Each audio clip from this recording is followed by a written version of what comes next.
trazendo isso aqui para, vamos dizer assim, os últimos 30 dias. Sim. Tá? Eu li, né, enfim, uma notícia de que fala que o Google foi alvo, né, de um ataque que envolveu 398 milhões de pacotes por segundo. Né? Então, primeiro explicar o que é isso. Né? Então, roteadores, o tráfego ele se dá por bytes por segundo e pacotes por segundo, correto? Isso. Então, essa troca, essa comunicação que existe entre uma origem e um destino, ela se dá através dessas duas métricas.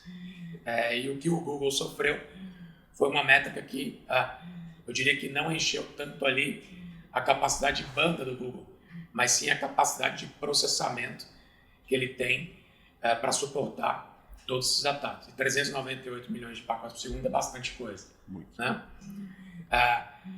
Aproveitando que você está falando um pouco mais, Kurt, de maneira bem didática, para a gente ir direta também, o que está por trás desse ataque? Qual que é o nome desse ataque? Que serviço que envolve? O que o ofensor tentou fazer contra o Google com esse ataque? Tá. Esse ataque ele tem um nome, que é o HTTP2 Rapid Reset. Ele utiliza uma vulnerabilidade das aplicações que implementaram a versão 2 do protocolo HTTP. Tá? Ou seja, a internet é feita por protocolos, assim como o DNS que a gente explicou, existe um outro protocolo que se chama HTTP. Isso. Esse protocolo HTTP, ele serve para servir páginas, correto? Sim, páginas e agora vídeo, e cada vez mais coisa está sendo... Conteúdo como conteúdo, né? Então, até DNS hoje já está usando HTTP. Então, está usando esse tipo de coisa. Legal. E o que é o protocolo HTTP2? Só para poder entender, porque esse ataque foi voltado ao protocolo HTTP2. Legal. O protocolo HTTP normal, o que é? Uma máquina, a pessoa coloca o endereço, ela vai, pega uma página, e essa página tem vários objetos, né? Então tem fotos, logotipos, logomarca e tal. O protocolo HTTP1, ele fala, o pessoal pega a página e começa a fazer aquisições. Eu quero esse objeto 1, objeto 2 e tal. E ele limita, normalmente, por host, 6 objetos de cada vez. Vai entregando, à medida que aquele objeto acaba de chegar, ele pega o próximo e tal, e vai montando a página. Então, por exemplo, só para poder entender aqui. Quando eu faço uma requisição desse tipo, ele me entrega um determinado limite de objetos por segundo para que seja montado no meu browser. O browser, ele interpreta esses dados e ele vai montando tudo isso baseado na resposta do HTTP. Isso. Um exemplo, quando você entra no site do OpenX, quando começa a carregar ali a logomarca, a cor do fundo, as células, as posições das notícias, etc., são objetos sendo consultados nesse servidor, correto? Tem uma página inicial, que é o escopo, e ela fica mandando pegar os objetos e colocar nessa página. E esse objeto tem uma limitação ali de 6 por segundo. 6 por segundo por host. Tá? Isso é o default, né, que é a configuração. No início, isso atendia. Mas agora, com os novos sites, isso começou a ser uma limitação.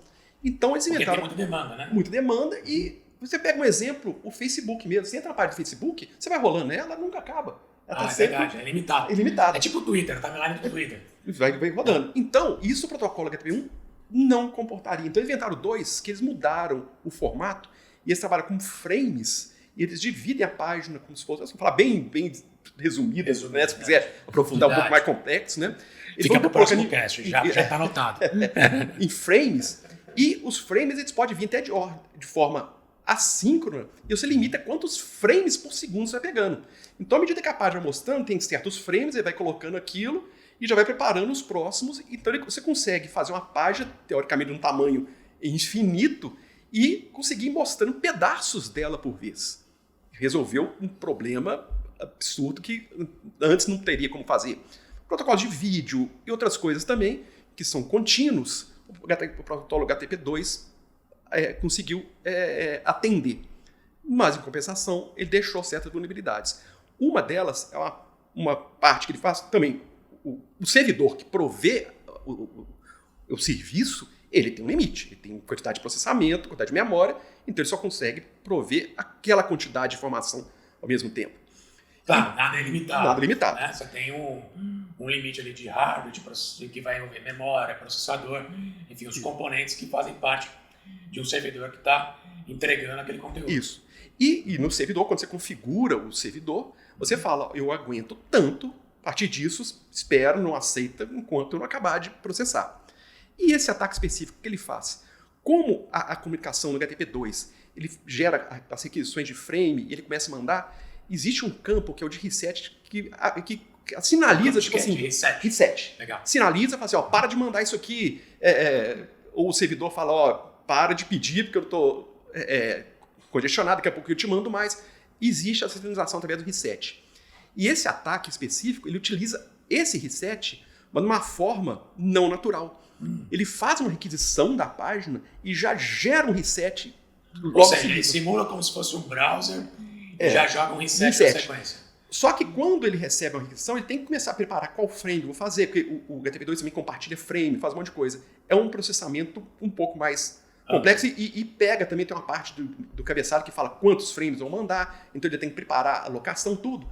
E ele dispara isso e já recebeu um reset. E quando recebe o reset, o contador de fala quantos processos eu tenho livre, já subtrai um, fala, ó, já liberei. Só que o processo que ele estava calculando continua.